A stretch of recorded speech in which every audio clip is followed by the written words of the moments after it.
Studies in Estonia, each and every step is going to be discussed in this video. How to apply, where to apply, when to apply, what is the initial cost to apply in Estonia, why choose Estonia? Because I am studying in Estonia. This is not the reason, but and पे मैं बताऊंगी what is the reason. So start करते हैं. अपने काफ़ी friends को मैंने बताया कि इसका प्रोसेस कैसे है, कैसे स्टार्ट करना है. तो काफ़ी ऐसे ब्लैंक दोस्त भी हैं मेरे, तो मैं आप लोगों को भी कंसिडर करूँगी कि आप लोग भी ब्लैंक हैं. तो स्टार्टिंग से स्टार्ट करते हैं. फर्स्ट ऑफ ऑल, एडमिशन्स कब ओपन हो रहे हैं एस्टोनियन यूनिवर्सिटीज़ के? फर्स्ट फेब से स्टार्ट होते हैं and 15 Feb I guess last date होती है. आप लोग खुद भी डेट्स चेक कर सकते हैं. कोर्स टू कोर्स भी एप्लीकेशन डेडलाइंस डेट्स जो है वेरी करती हैं.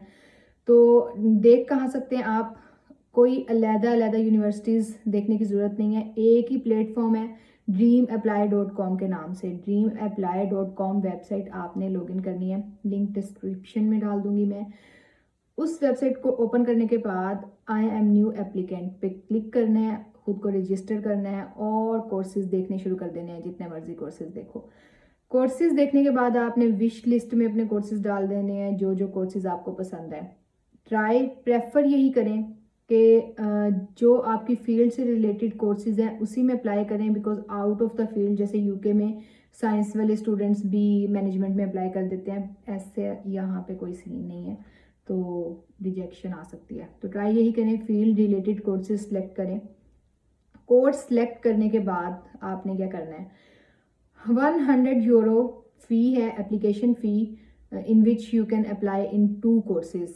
तो प्रेफर करें कि दोनों कोर्सेज में अप्लाई कर दें. 100 euro for 2 courses, 200 Euros for 4 courses.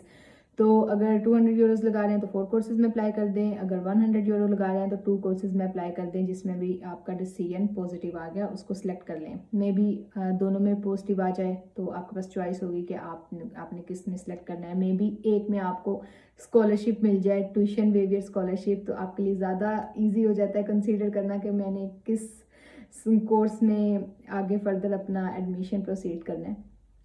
जैसे कि मैंने किया था, 2 कोर्सेज में मैंने अप्लाई किया था.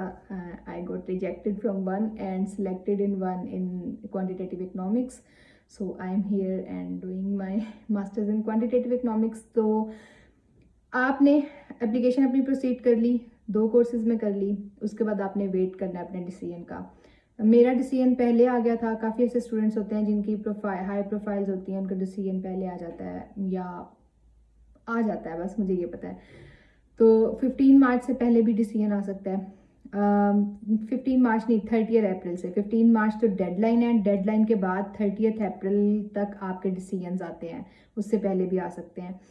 तो डिसीजन आने के बाद आपको यूनिवर्सिटी वाले क्या कहेंगे, इससे पहले एक और चीज़ मैं बताऊंगी कि इस प्लेटफॉर्म पे university of TalTech, university of Tartu, 2 main universities हैं जो most of the Asian students consider to go in the universities. तो उन यूनिवर्सिटीज़ के कोर्स प्रेफर करें, चूज़ करें आप. Tallinn is the capital of Estonia. TalTech university में इसलिए प्रेफर करते हैं स्टूडेंट्स जाना क्योंकि वो तालिन में है. And university of Tartu is in Tartu city. छोटा सा प्यारा सा सिटी है. मैंने तारतू चूज़ किया था क्योंकि यहाँ पे ट्यूशन फ़ी वेवर स्कॉलरशिप का ऑप्शन था जो कि मुझे मिले.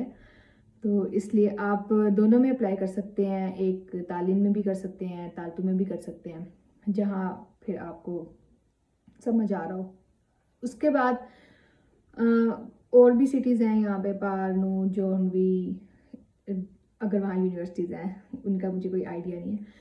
फिर उसके बाद डिसीजन आ गया आपका. डिसीजन आने के बाद वो आपको टाइम देते हैं 1 मंथ का कि आप अपने डॉक्यूमेंट्स जो हैं, डॉक्यूमेंट्स की copy but stamped from HEC and IBCC से, मैट्रिक, FSC के एंड डिग्री एंड जो आपकी ट्रांसक्रिप्ट है वो HEC से रिकग्नाइज्ड हो, स्टैम्प्ड हो, वेरीफाइड हो और उनकी कॉपीज़ वेरीफाइड हो. तो वो वेरीफाइड कॉपीज़ आपने इनको कोरियर करवानी है. DHL करवाया था मैंने, फास्टेस्ट सर्विस है, विद इन 5 डेज पहुंच जाते हैं. फिर आपके डॉक्यूमेंट्स जो है वो यहाँ पे चेक होते हैं. उनकी ऑथेंटिफिकेशन चेक होने के बाद आपको मेल आती है कि आप अब अपना वीज़ा जो है वो फाइल कर सकते हैं. तो ये थी एडमिशन के बारे में कि अप्लाई कैसे करना है, first part of the video. अच्छा, इसमें अगर मैं बजट की बात करूं तो एप्लीकेशन फ़ी मैंने बता दी, अगर वेवर लग गया है तो उसके अलावा आपके कोई फ़ी के पैसे नहीं होंगे। लेकिन अगर आपका वेवर नहीं लगता तो आपको 12 lakh Pakistani rupees I guess for 1 year and 24 lakh Pakistani rupees for 2 years. मेरी फ़ी नहीं है तो मुझे इतना आइडिया नहीं है, but this is the amount you will have to pay for studies in Estonia. ये एक नॉर्मल बजट है। इसके सब्जेक्ट टू सब्जेक्ट वेरी करता है कि काफ़ी कोर्सेज़ हैं जिनकी फ़ी ज़्यादा है और कुछ कोर्सेज़ हैं जिनकी फ़ी इससे भी कम है। तो फ़ी जो है वो आपको वहीं कोर्स के डिस्क्रिप्शन में मिल जाएगी, फ़ी स्ट्रक्चर में मिल जाएगी। जब आप कोर्स ओपन करेंगे तो आपको कोर्सेज़ वहाँ मिल जाएंगे, कौन कौन से कोर्सेज़ आप इस प्रोग्राम में पढ़ेंगे, फ़ी स्ट्रक्चर मिल जाएगा, ईच एंड एवरीथिंग आप वहाँ पे देख सकते हैं। dreamapply.com, बार बार कह रही हूँ, ड्रीम अप्लाई वेबसाइट पे आप सारे कोर्सेज़ देख सकते हैं, यूनिवर्सिटीज़ देख सकते हैं, उनकी रिक्वायरमेंट्स देख सकते हैं, उनके फ़ी स्ट्रक्चर देख सकते हैं, ईच एंड एवरीथिंग। उसके बाद first part cover in this video. Second video visa procedure की बात कर लेते हैं और इसी में मैं आपको बताऊंगी व्हाई आई चूज़ एस्टोनिया। तो एस्टोनिया की एम्बेसी पाकिस्तान में नहीं है। 90% लोगों को एस्टोनिया का पता भी नहीं होता क्योंकि इसकी एम्बेसी पाकिस्तान में नहीं है। तो एस्टोनिया एक छोटा सा प्यारा सा कंट्री है और most digital country in the world. सुना तो हमने यही है और यहाँ आके देखा है कि वाकई ही ऐसा है, हर चीज़ ऑनलाइन है, कोई यहाँ पे कागजी कार्रवाई नहीं होती। तो उसके बाद एस्टोनिया की एम्बेसी पाकिस्तान में नहीं है। ये सबसे बड़ा लोगों को लगता है कि गलत है, बट मुझे लगता है कि ये पॉजिटिव थिंग है कि एस्टोनियन एम्बेसी नहीं है पाकिस्तान में। तो जो फ्रॉड्स हो रहे हैं like Italy embassy, Germany embassy types fraud हो रहे हैं, तो एस्टोनियन एम्बेसी के कोई फ्रॉड्स नहीं होंगे। आप बाहर जाएं, वहाँ से अपना वीज़ा लगवाएं। तो मेरा ये था कि मैंने इसलिए एस्टोनिया चूज़ किया। छोटा सा कंट्री है, फिनलैंड के साथ ही है बिल्कुल। वीज़ा प्रोसेस के लिए सबसे पहले तो हमें वीज़ा के लिए अपॉइंटमेंट बुक करनी होती है। वो आपकी चॉइस है कि आप टर्की जाना चाहते हो, आप दुबई जाना चाहते हो, इजिप्ट, सिंगापुर, कहीं भी जहाँ जहाँ एस्टोनिया की एम्बेसी है, जहाँ आपको वीज़ा इजीली मिल जाए। क्योंकि मेरे काफ़ी कोलीग्स थे जिन्होंने टर्की प्रेफर किया था, बट उनको टर्की का ही वीज़ा नहीं मिला। तो नियरेस्ट कंट्री देख लें, दुबई, अबू धाबी देख लें। मैं टर्की गई थी। ये भी रीज़न मैं बताऊंगी कि टर्की और दुबई में क्या डिफरेंस है।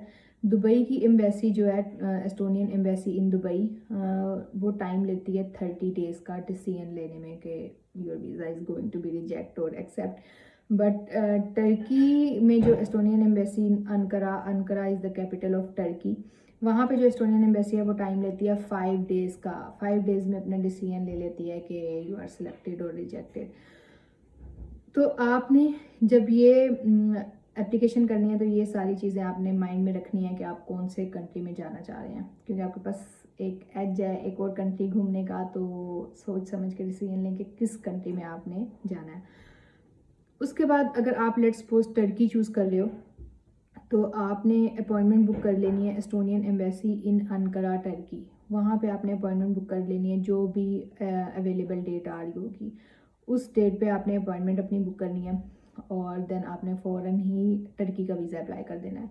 टर्की का visa application fee, visa application procedure के बारे में भी मैं एक वीडियो अपलोड कर दूँगी।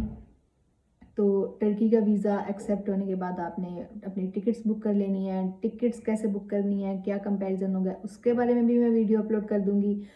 तो अभी लेट्स सपोज टर्की का वीज़ा डन हो गया, पैकिंग हो गया, आप जा रहे हैं टर्की।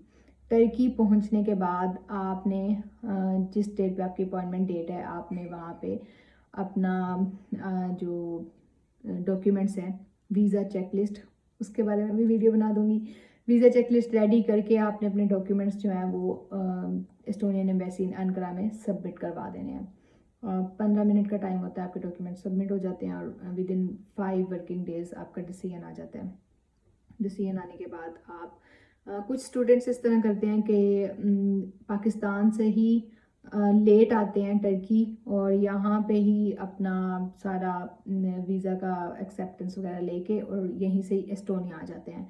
बट मैंने इस तरह किया था कि मैं जल्दी आ गई थी टर्की घूम के वीज़ा लगवा के वापस पाकिस्तान चली गई थी फैमिली और एंड फ्रेंड्स को मिलने शिलने के लिए, गेट टुगेदर्स के लिए। देन उसके बाद मैं डायरेक्ट पाकिस्तान से एस्टोनिया आई थी वाया फ़्लाइट लेके।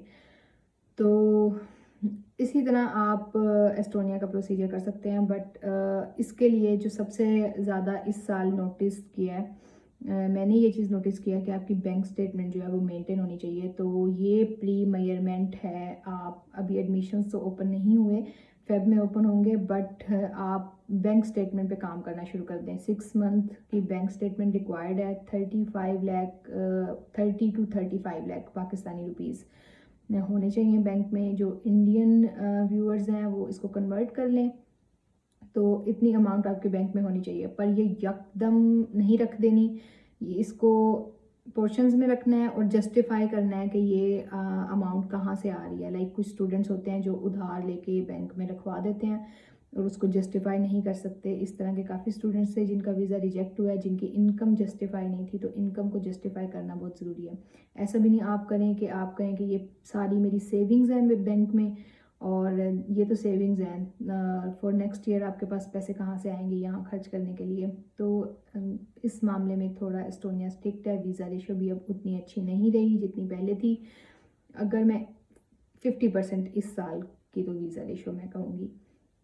और जो रिजेक्टेड स्टूडेंट्स थे उनका यही था कि वो अपने फाइनेंशियल स्टेटमेंट्स जो थे उनका प्रूफ सही से नहीं दे सके थे। तो आपने अपने फाइनेंस को जस्टिफाई, क्लियरली जस्टिफाई करना है कि ये इनकम कहाँ से आ रही है। ट्राई करें कि आप स्पॉन्सर बना लें अपने पेरेंट्स को, if they have some kind of property और some kind of land and तो इनकम वहाँ से आ रही है, वो आपको स्पॉन्सर कर रहे हैं। आप यहाँ पे पढ़ेंगे फिर भी आपको पैसे पीछे से आते रहेंगे, इन पर आप बर्डन नहीं बनेंगे। तो ये इनको एक आपसे ओट चाहिए, यही समझ लें, एक कमिटमेंट चाहिए। तो ज़रा सा भी उनको शक हो हमारी इंटेंशंस पे तो वीज़ा कोड रिजेक्टेड। ये वाली चीज़ें आपने माइंड में रखनी है। एप्लीकेशंस के लिए खुद को रेडी करें, बैंक स्टेटमेंट के लिए रेडी करें, जो जो स्टूडेंट्स इंटरेस्टेड हैं। साथ साथ मैंने जितनी भी वीडियोस बोली हैं कि इसकी वीडियो भी मैं अपलोड कर दूंगी, इसकी भी अपलोड कर दूंगी, और मुझे आप कमेंट्स में भी बता दें जो जो वीडियोस अपलोड करनी है, मैं साथ साथ बना के अपलोड कर दूंगी। क्योंकि अब मुझे पता है कि एडमिशन डेट्स पास आ रही हैं तो मैं भी एक्टिव हो जाऊँ थोड़ी।